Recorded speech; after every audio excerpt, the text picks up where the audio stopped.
Yaorana et bienvenue dans Manava. Aujourd'hui, nous allons découvrir ensemble un sport mécanique de passionnés, le motocross. Nos invités du jour vont nous faire partager leur engouement pour ce sport.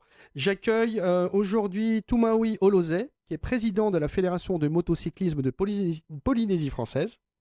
Jonas Liwing, qui est champion de Polynésie 2022-2023 en catégorie élite. Tu vous expliqueras tout à l'heure ce que c'est. Mateirea Besser, qui est le papa de Aomana. Et Aomana Besser, qui est un jeune pilote de 7 ans et qui lui roule en MX3. Pareil, on va expliquer ce que c'est tout à l'heure. Merci d'avoir accepté notre invitation tous les quatre. Ravi de vous accueillir sur ce plateau. Toumaoui, est-ce que le Fénois est friand de motocross? Yorana, oui, les jeunes polynésiens sont très, très fans de moto, hein. On en voit partout sur les routes d'ailleurs aujourd'hui. Pas en motocross, mais ouais, on voit plusieurs jeunes rouler avec des deux roues sur la route, donc forcément, ça plaît. D'où vient cette passion? Ça vient plutôt des États-Unis, hein. C'est des sports qui sont très connus aux États-Unis, en Europe aussi, et c'est là-bas que la mecque dans le monde de ce sport existe, quoi. C'est les États-Unis pour le motocross? À l'heure d'aujourd'hui, c'est les États-Unis, c'est la référence dans le domaine. Jonas, depuis combien de temps tu pratiques ce sport? Je pratique ce sport, ça fait à peu près 10 ans. J'ai commencé à l'âge de 13 ans, en 2014. Et comment on y vient? Comment tu t'es dit, tiens, j'attaque le motocross? Moi et mon frère, on nous a offert des motos. C'est nos parents et du coup, petit à petit, on a pris goût. Et les parents faisaient déjà le papa ou les oncles ou Papa, il l'entourage? faisait avant, à l'époque, comme ça, pour s'amuser et tout. Et il a voulu nous lancer dans ça. Du coup, on a vite pris Alors, goût à ce sport. en te présentant, je disais que tu étais champion de Polynésie en catégorie élite. Tu nous expliques ce que c'est la catégorie élite? C'est la dernière catégorie, la catégorie reine, MX1 Elite. C'est ce qu'il y a, on peut considérer que C'est le top de ce qui se c'est fait le en top de ce qui se fait en Polynésie. Polynésie. D'accord.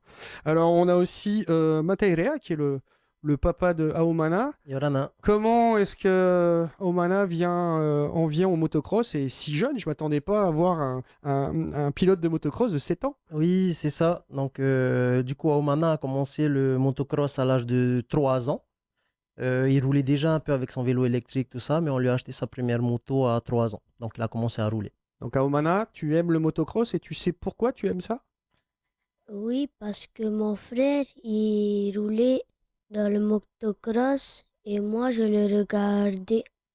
Donc, tu t'es dit, je veux faire du motocross aussi. Oui. Donc, alors, mine de rien, ça fait 4 ans qu'il en fait. Donc, ça fait 4 ans, c'est ça. Donc, par contre, en championnat, ça va être sa troisième année en 2024. Alors, on en reparlait tout à l'heure. Tout à l'heure, on parlait aussi, quand je vous ai présenté, de catégorie MX3. Tu peux m'expliquer ce que c'est, MX3 à Omana? La catégorie MX3, c'est la première catégorie à Taravao. Bon, c'est bien, Non, c'est tu qu'il en as connaît quoi plus que comme moi sur la cylindrée? mécanique, c'est extraordinaire. Et il y a des cylindrées en fait dans cette catégorie, donc qui englobe les 50-65 et on a séparé avec une catégorie en 85. Donc il y a Alors, 3 cylindres. 85, il faut que tu nous dises ce que c'est. Ça Ok, les représente quoi? centimètres cubes, pardon. D'accord, voilà. Voilà. Donc 50-65 centimètres cubes ensemble, classés ensemble, et 85 centimètres cubes classés aussi à côté, mais tous les trois dans la catégorie MX3. Ils roulent tous ensemble en fait, hein. D'accord. On n'a pas assez d'enfants pour séparer les cylindrées. Alors, il nous parlait de Taravao, donc où se pratique ce sport? Sur le Justement. terrain de Veitarua, hein, sur la route de Taravo, juste un peu après la nouvelle prison. Et c'est le terrain officiel des compétitions aujourd'hui. Donc, il y a un terrain à Tahiti. Alors, il n'y en a pas qu'un, il y en a un officiel pour faire la compétition qui est homologué, hein, pour la compétition. Et puis, on a 2 autres terrains d'entraînement. On a déjà fait une compétition sur Reatea, donc il y en a un à Reatea et un chez Jonas à Pueu.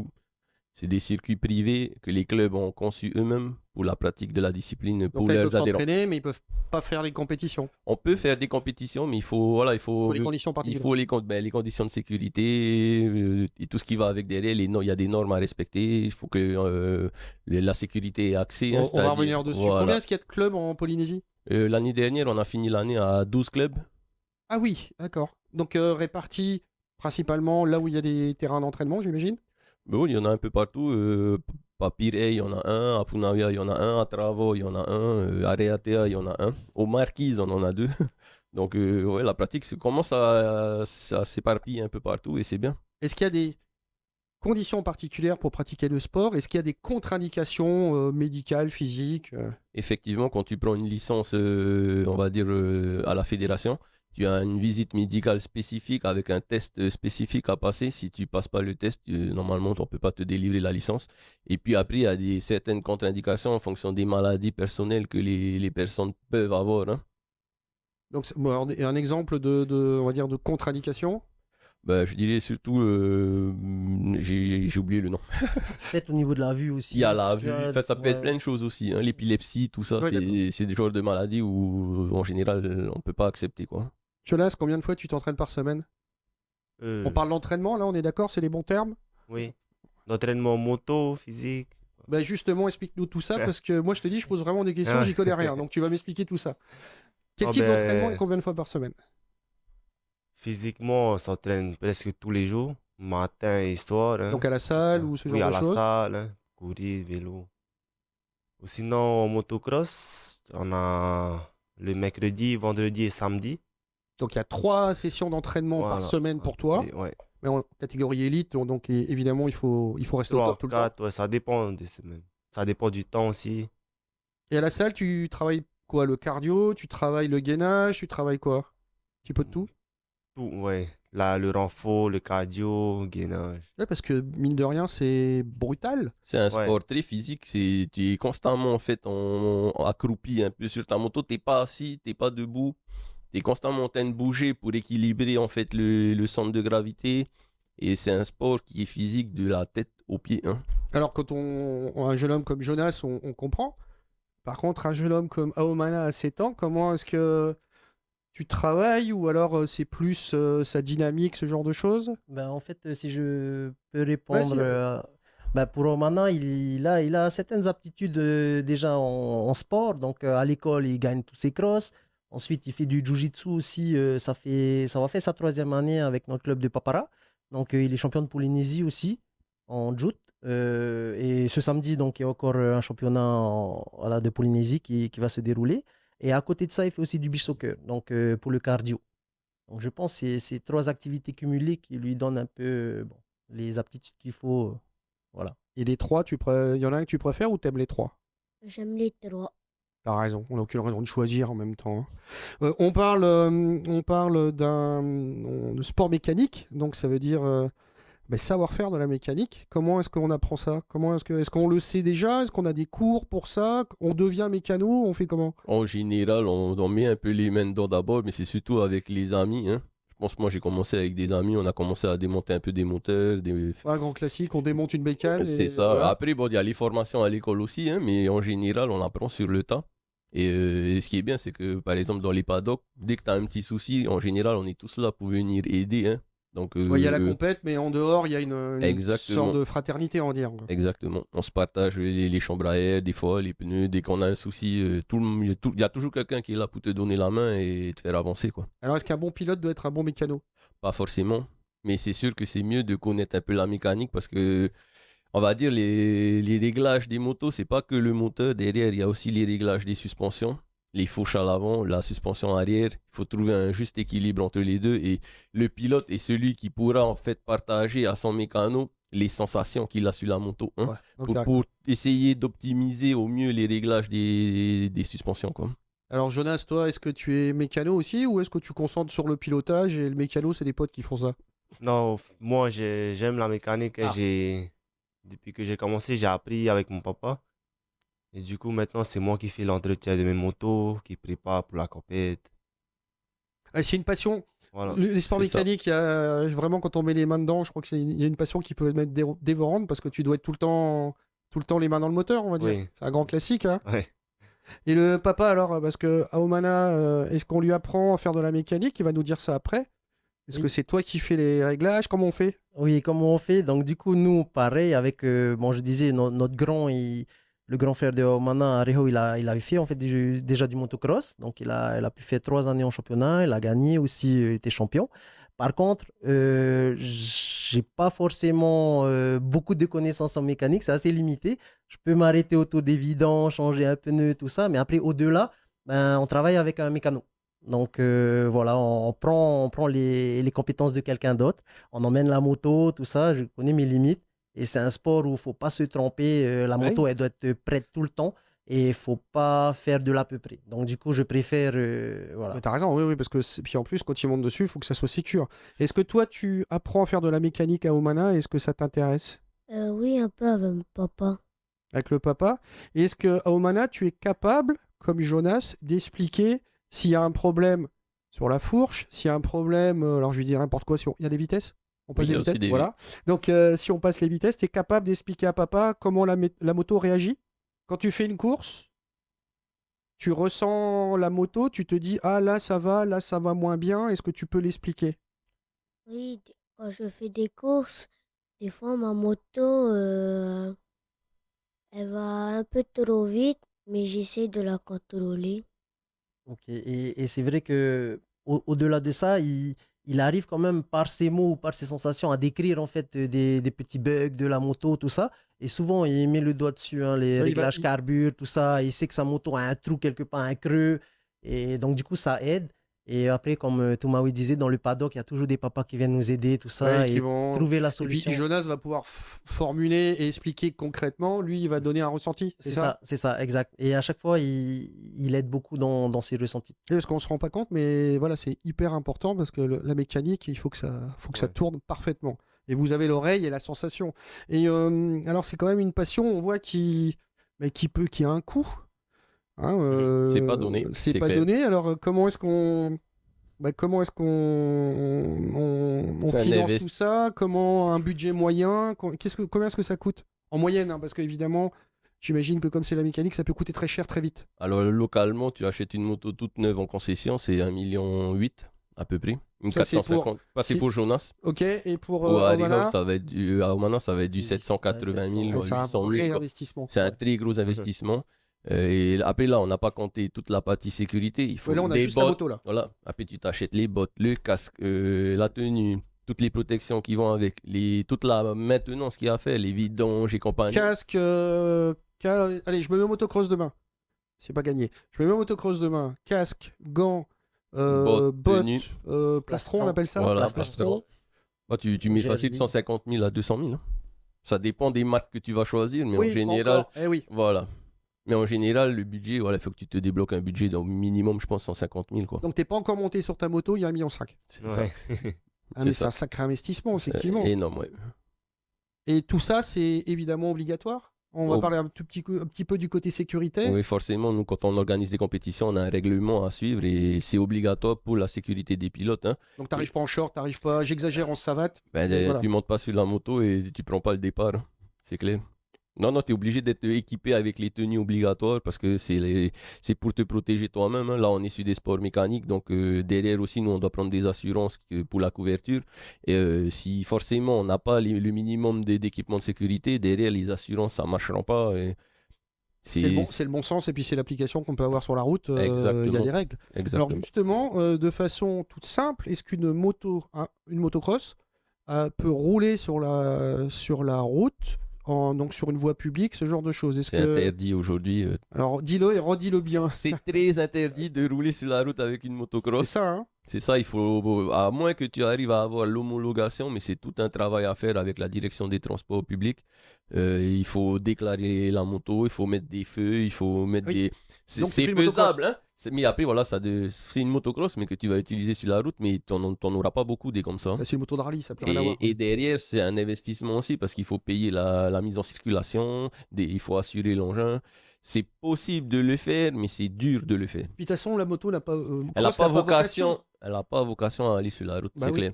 Comment tu emmènes, et papa va me dire, papa, pardon, Mathieu, il va nous dire ça aussi, comment on emmène le matériel jusque sur le terrain? Parce que ça aussi, il y a un moment, Ouais. les motos, faut bien les emmener.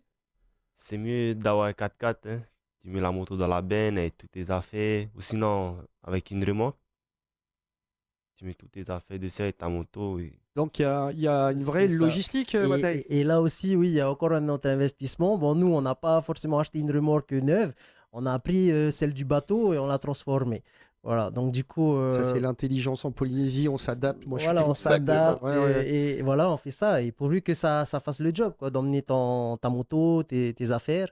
Et voilà, donc du coup, voilà. Et moi, je veux savoir, oh Mana, tu prépares tes affaires ou t'es le petit prince, toi, tu montes dans la voiture et c'est papa, maman qui font tout. Allez, tu Je peux nous prépare le dire. aussi mes affaires, C'est vrai papa. Ça, c'est cool. Ouais, ouais, il Ça, c'est prépare bien. ses affaires. La veille, il est au taquet, hein. Il fait de la tête jusqu'aux pieds, tout ça. C'est lui qui me demande pas, t'as fait la vidange, on a changé ça, t'as graissé. Donc voilà. La checklist Ouais, la checklist, C'est c'est ça. ça. C'est ça. Est-ce que, Jonas, et c'est pas pour le côté financier, mais est-ce que la passion pousse à avoir plusieurs motos?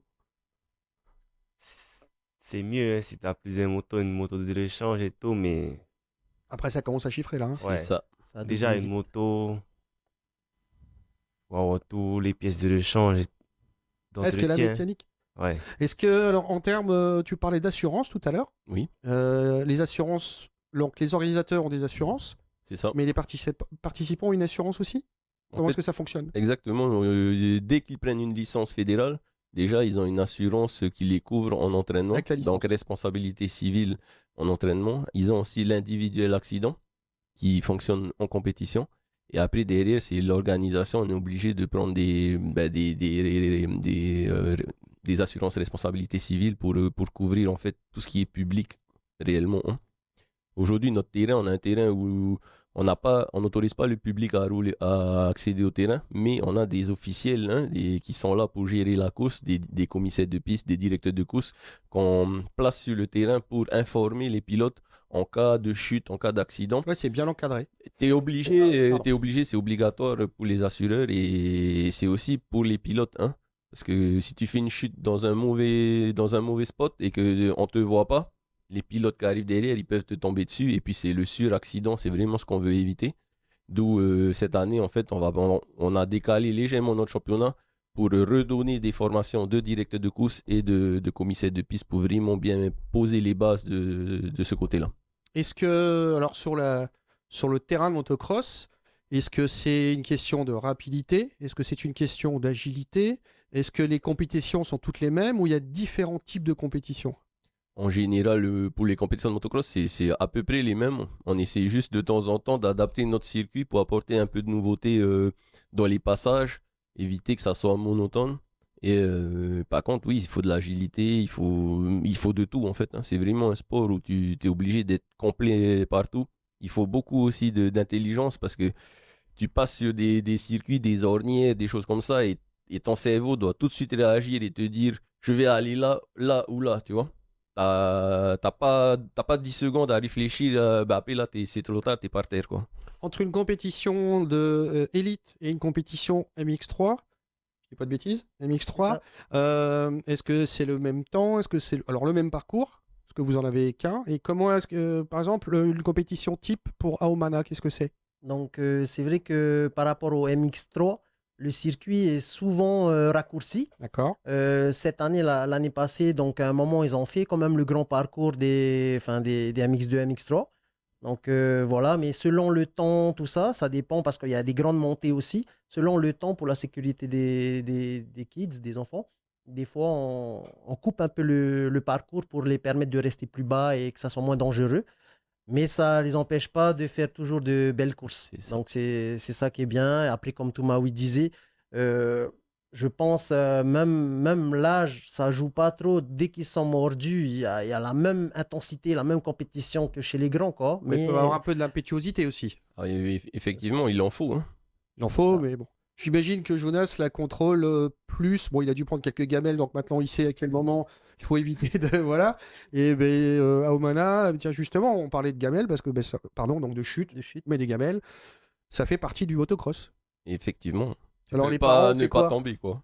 Les parents, on les rassure comment? Comment on leur dit mettez-les au motocross et puis ben, on verra quoi. Non, je pense, si je peux répondre pour Mana, je pense que lui, c'est ce qu'il a envie de faire et nous, on sait que le package inclut aussi les chutes, quoi.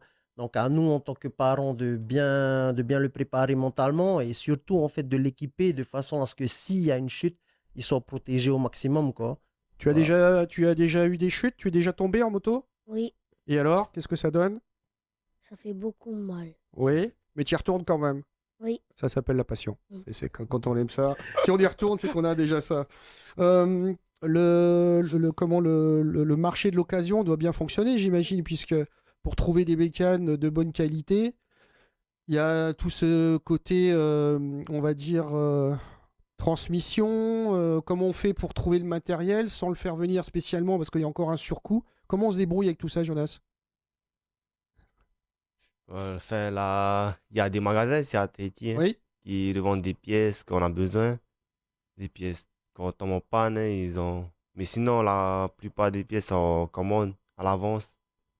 Et je pense aussi, hein, c'est à un certain niveau. Je pense par exemple comme Jonas, tout ça, ils ont besoin d'avoir des motos neuves pour pouvoir mettre leur conduite dessus. C'est pareil pour Mana, quand il a commencé, on a pris une occasion. Et dès qu'on a vu qu'il commençait à bien se débrouiller, tout ça, on ne peut plus rester sur de l'occasion si on veut Et l'aider puis on à rentre dans le mode performer. compétition. On C'est est en ça. mode C'est compétition, ça, voilà. Ouais. c'est ça. Est-ce que les compétitions sont mixtes? Parce que là, on a 2 jeunes hommes, mais on aurait pu avoir aussi peut-être des... Est-ce que les jeunes filles sont aussi attirées par le motocross? Oui, on a Alexia, on a Heya.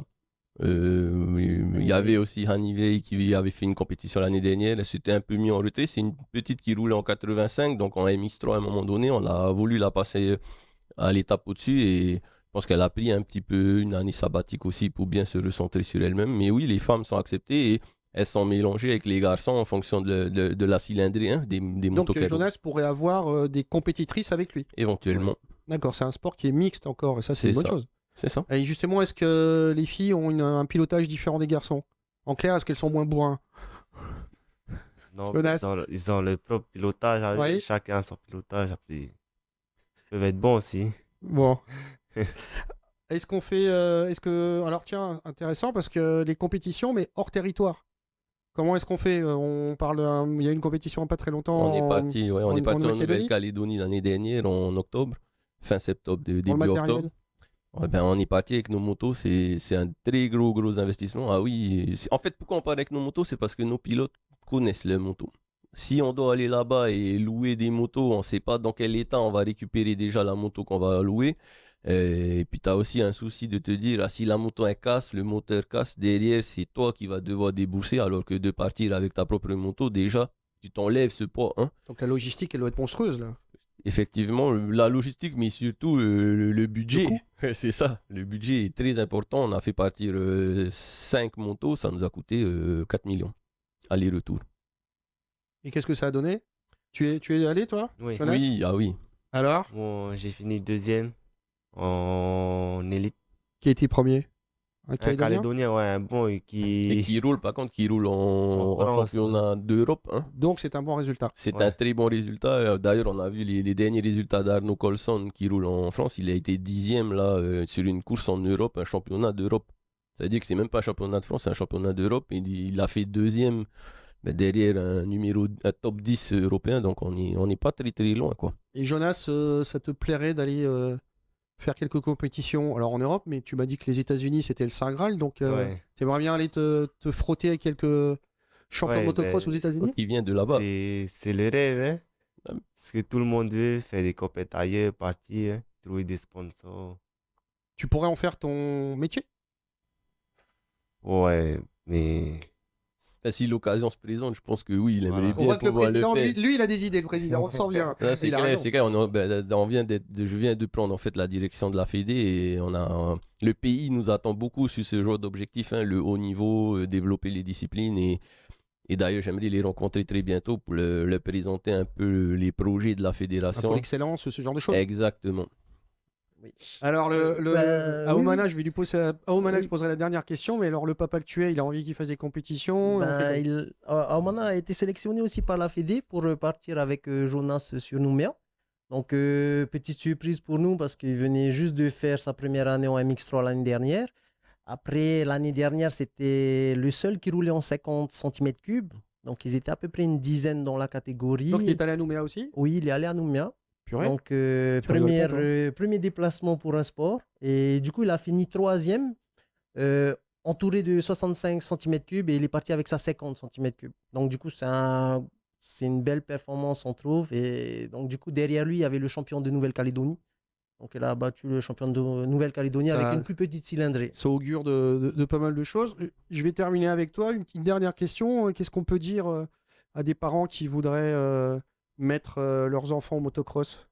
Ben, moi, en tant que papa aussi d'un jeune pilote, je pense qu'on n'est pas les seuls. Parce que la question s'est déjà posée avec. On a fait un club à Papara, FMX Papara. On a un terrain en fait qu'on a adapté pour les petits. Et on se posait la même question parce qu'au niveau des concessionnaires, il y a beaucoup de motos, de petites motos qui sont vendues, mais on ne les voit pas. Alors, du coup, c'est ça le but un peu. Et les parents, c'est facile, je dirais, ils s'adressent à la Fédé et ce genre de choses. Voilà, mais je pense qu'il faut peut-être les attirer déjà dans un premier temps vers rouler sur un petit circuit pour après les emmener sur la grille de départ de travaux. C'est un peu ça. Donc, de tous les copains, c'est qui le meilleur? C'est toi? Non. Ah, humilité en plus, c'est bien. Et la prochaine compétition, tu sais c'est quand? Oui, c'est en février. Enfin, en Le avril. calendrier avril. prévisionnel devait faire une compétition ce dimanche, mais finalement, on va décaler à plutôt fin avril. Ouais. Alors, on te regardera et on t'encouragera. Hmm. Donc, alors, une passion qui vous gagnera peut-être également. Et n'hésitez pas à vous rapprocher de la fédération pour savoir où et comment pratiquer ce sport. Merci d'avoir répondu à mes questions. Retrouvez tout de suite le VA, votre journal en tahitien. Retrouvez Manava demain à 17h15. Bonne soirée sur TNTV.